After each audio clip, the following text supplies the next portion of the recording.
Finovate showcases cutting-edge banking and financial technology through a global conference series featuring short-form demos and thought leadership. Now, the conversation continues on the Finovate podcast.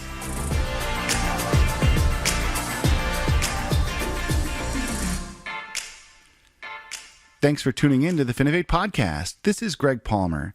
Today, I'll be chatting with David Brear, the CEO of 11FS, and we're going to talk about what fintech companies need to do to transition from having a good idea or creating something that's cool into successfully running a business. It is certainly not an easy thing to do. A lot of fintech founders struggle here, and we're going to lean on David's expertise a little bit to find out what are the most important pieces that fintech founders need to be aware of as they look to make that jump. Let's go now to the interview. Joining me on the podcast today, we have David, the CEO of 11FS. David, thank you so much for joining us. It's a pleasure to have you on the show. And to start, I think most people probably have heard of 11FS, but for those who haven't, can you give us just a little bit of background on who you are and what you guys do? Yeah, absolutely. Thank you very much for having me on. At 11FS, we are out there building new organizations for people. So over the last 3.5 years, we've been building brand new greenfield banks in far-flung places like Hong Kong and Singapore and South Africa, even over in the US as well. So we've really sort of found that the dawn of digital has brought about a fundamental shift in actually what this means to really operate in financial services. And we're working with many of the biggest companies on the planet to really figure out what that means for them.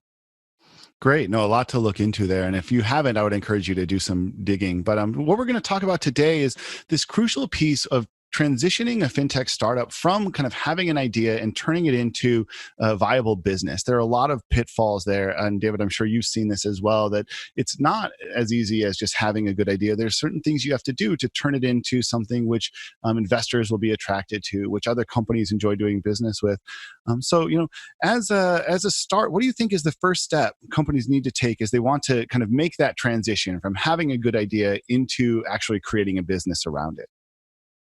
I mean, the most critical thing in any of this stuff is, ideas are relatively cheap. And I'd say in this industry, there's a lot of people with a lot of good ideas, but actually executing those is really an exercise in talent. You really have to have a phenomenal team around you to be able to take the vision that you have and actually make that something that's reality.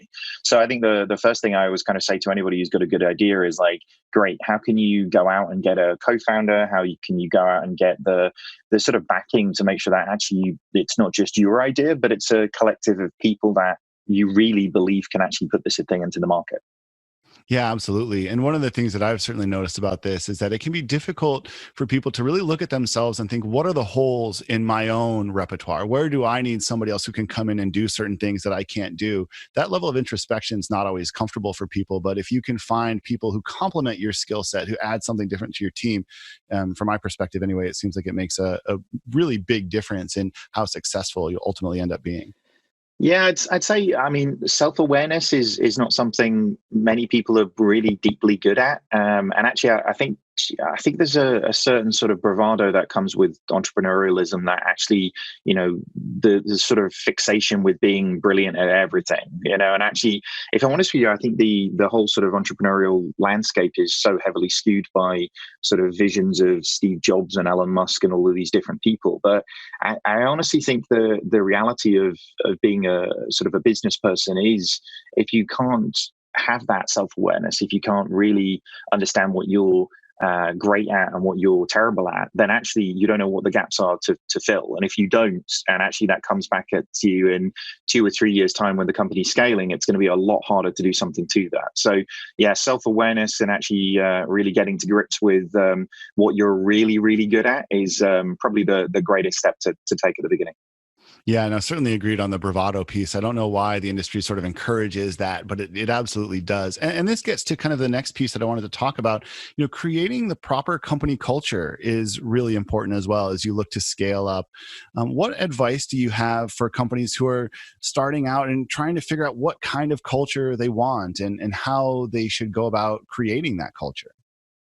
Yeah, I mean, company culture is an interesting one because it's just such an ethereal thing. And I think, particularly if you look at, big organizations will always point to culture as one of the things that they're sort of spending most of the time with. But I think culture gets this bad rap that it's sort of, particularly within big organizations, it's beanbags and kind of giving people free lunches, but it's really not that. It's actually, how do you ensure that all of your people carry a common view of why you exist and what actually is the things that you accept within your company? So for us at 11FS, we've actually just recently, we're 3.5 years old, we've got to the point now where the things that got us to the point that we are now, a sort of hyperscale organization, then actually it's really about redefining those things so we embed them in everything that we're doing. So, values, culture, the attributes we live by, even down to, at the beginning of a company when there's 3 or 5 of you around a table,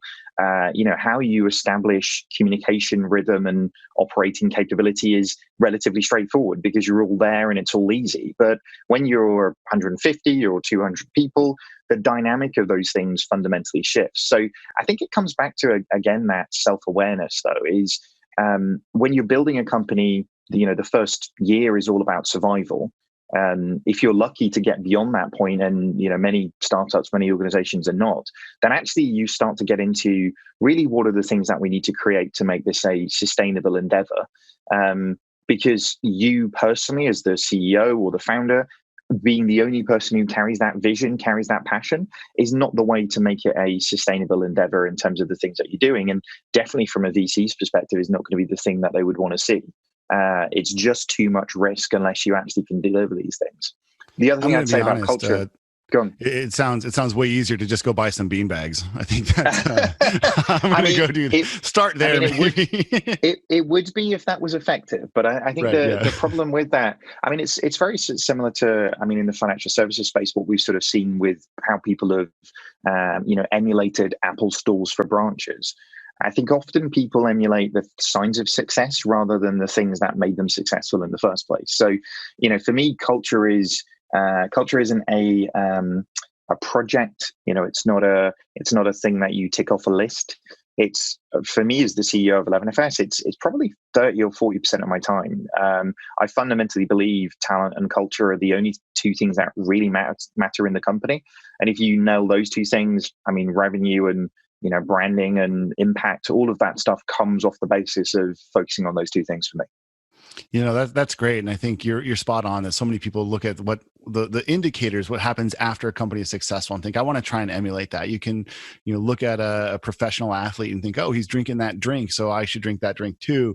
Really, it's not the drink. It's not the trappings of it. It's all the work that goes in on the back end. And I think there's a lot to be said for a startup culture that really recognizes that. So, one of the third piece that I think I would add to your list, of talent and culture, obviously resource management is another crucial one for early stage companies. And it's something that a lot of companies struggle with, because if you have an idea and all of a sudden you get funded, you have this massive war chest to deal with. And you think, okay, well, where do I prioritize? How do I make the most intelligent use of the funding that I've been given? What advice do you have for startup companies on that? Prioritizing your resources to really give yourself the best chance to grow. Yeah, I think both in terms of prioritization and also, to your point, in terms of scaling. There's many sort of good sort of views on this in terms of the more people you have, the more complex that is, the more points of communication. Fundamentally, right now, digital is a small team sport. It is played best when actually you've got a small multidisciplinary team who are really enabled to make decisions and move things forward. So whether you're building one product or you're building multiple products in multiple setups, then actually trying to keep those spans of control really, really tight is really, really critical. I think, to my point on talent, setting that bar high when you're bringing those resources actually within the organization is so important. And I think, to your point in terms of resource allocation, just being really, really clear about what your priorities are. We sort of live by with the talent we've got, we can do anything, but we sure as hell can't do everything. And actually continually making sure we define what our purpose and our priorities are. Whether, at 11FS, every individual in the company defines their priority daily. We all post it onto Slack. We've got a great view of how we increase transparency across the company, but we do it also for the month, we do it for the quarter, and we do it for the 3-year view in terms of the business as well. So, if you can really understand, we use OKRs, but if you can really understand what your priorities are and what the impact you're looking to drive, but actually allow your team members to make their own decision making to actually what it is that they're going to contribute to moving those things forwards. It seems like a much better place for me, and again, a much better view on what culture should be, where people really take accountability at that stage. Right. Well, if you've hired the right people, they should want that accountability. They should be happy to be given that freedom to go off and do things. And obviously the hard part is then on the management side, having trust and really kind of letting go, relinquishing some of that control and saying, I've put the right person in that role for a reason. I need to stand back and let them do their work. Again, kind of coming back to the full circle where, you have to recognize you can't do everything. One individual can't do everything. A couple of individuals can't do everything. And so you need to be able to step back, which is, I've always found the hardest thing to do, because so many companies are founded by people who are incredibly detail oriented, who have these visions that they want to see turn into a reality. And that's a really good thing. But at some point, you need to recognize that you can't ever scale up if one person is a pinch point, one person is a bottleneck. And, if you put people in the position to have that freedom, have the right people in those roles, I think you have a really good chance of creating the type of culture and company that you end up wanting to have. So we are about out of time, but I want to ask just one question. You guys are all over the world.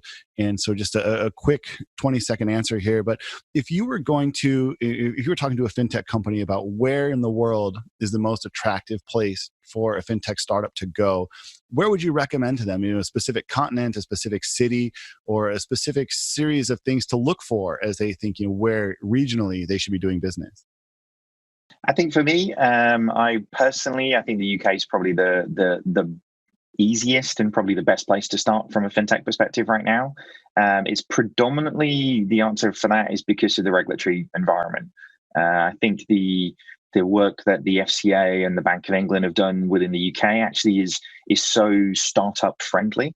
That actually allows new organizations like the Monzos, the Starlings, the Revoluts to be created, but actually to fundamentally compete for customers with gigantic organizations. I think that really sets it apart from even places like Singapore and Hong Kong, who have done amazing things from a regulatory perspective, but are still quite skewed towards gigantic tech organizations. So, it's not just because I live here and I've got this funny accent, but definitely I'd say the UK is definitely the most fintech friendly place. Sure. Well, I think I wouldn't have expected a different answer from you, I suppose. But it's good to be able to think about that, because a lot, fintech is an increasingly global pursuit, and a lot of companies do have these choices to make where they want to put their HQ. So I was really happy to get your perspective there. David, thanks again for joining me on the show. It's been a pleasure chatting with you. And for those of you who haven't looked into them, I would encourage you to look into what 11FS is doing. Listen to their podcast as well. FinTech Insider is a great one. It's one that I enjoy listening to. So, David, absolute pleasure, and hope we'll be able to talk again soon. Sounds good. Thank you very much for having me on. It was a pleasure chatting with David, and not just because he's a seasoned podcast veteran who's really easy to talk to. There's some really interesting points there to take away. Obviously, taking the ego out of it is not something that's easy for most people to do, but if you're able to do that and build a team that complements your existing skill set, and also create a company culture that empowers that team to do their best work, you've got a real shot of making the most of the resources and pieces that you have. It is not that easy, of course, but if you keep those two pieces in mind, you'll be well on your way. It's been great getting to know David and the 11FS team. We're working with them on Finovate Europe as well. That show is coming up in Berlin. Hope to see you there. And remember, the code Finovate Podcast will save you 20% off on tickets to that and any Finovate event. Thanks for listening. The Finovate podcast is produced by Informa Connect in association with Provoke.fm Media. Check out Finovate.com for information on Finovate's upcoming shows and to learn how you can get involved. The discount code Finovate Podcast will save you 20% on tickets to all of our events. And you can email us at info@Finovate.com for information on sponsoring, speaking, or demoing. Thanks for listening.